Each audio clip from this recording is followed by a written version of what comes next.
everybody. Today I'd like to do a quick follow-up on the review that I did on the Gransfors Bruks forest axe, and I want to show you how I split something a little bit bigger when I need to. So normally I would use the Gransfors on smaller stuff, maybe 3 or 4 inches in diameter at most. It splits that pretty effectively. But if I'm trying to split something bigger, then what I want to do is make sure that I use my safety glasses this time. A couple of you guys commented last time, but want to be standing up, got a good swing. That didn't work. Let's try this again. Still didn't work. This one just doesn't seem to split really big pieces of wood.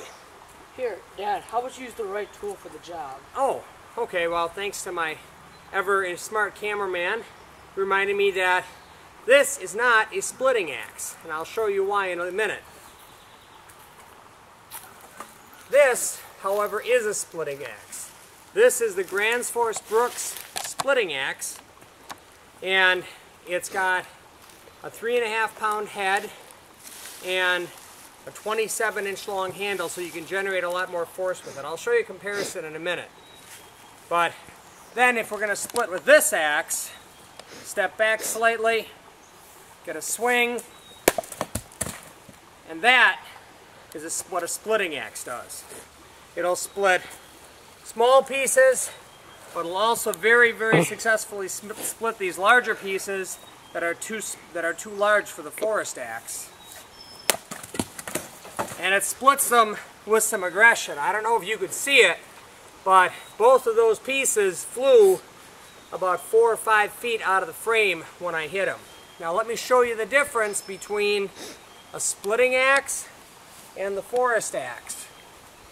If you take a look at the profile on these two blades, this forest axe is a fairly narrow blade, and it stays narrow as it comes back. This is primarily designed for limbing and for chopping, but it's not designed for splitting.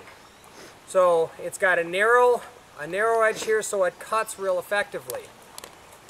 The splitting axe, on the other hand, if you notice the profile on it,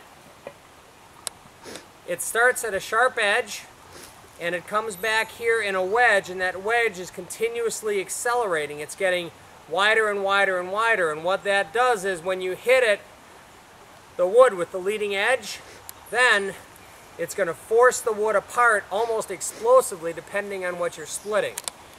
But this is the large Gransfors Bruks splitting axe.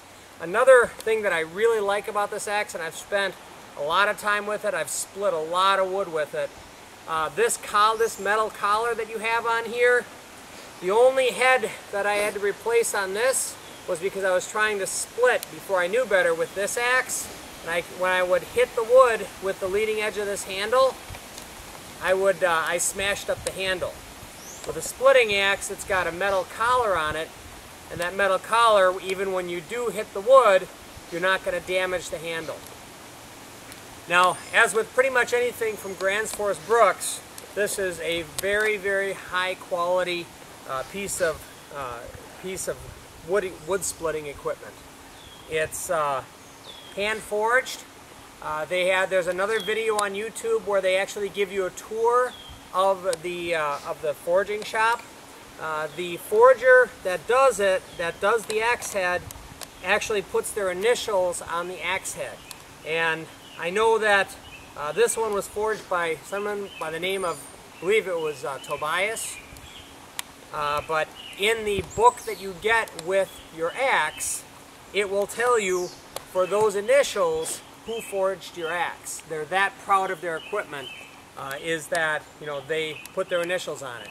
Now they do have a larger splitting maul. The difference between the splitting axe and the splitting maul has a slightly straighter handle to it, and the splitting maul also is flattened on back here, and it's designed to be hit with a sledgehammer. So you put the maul into the piece of wood, and then you could hit it like a wedge. This one, the back of this is not designed to do that with. This will split most wood that you're going to run into probably up to 8 or 9 inches depending on how dry it is. But this is a great piece of kit. Another really nice thing about the Gransfors Bruks axes is they do all come with a little booklet that talks all about the axe. It talks about how it was forged, talks about who did it.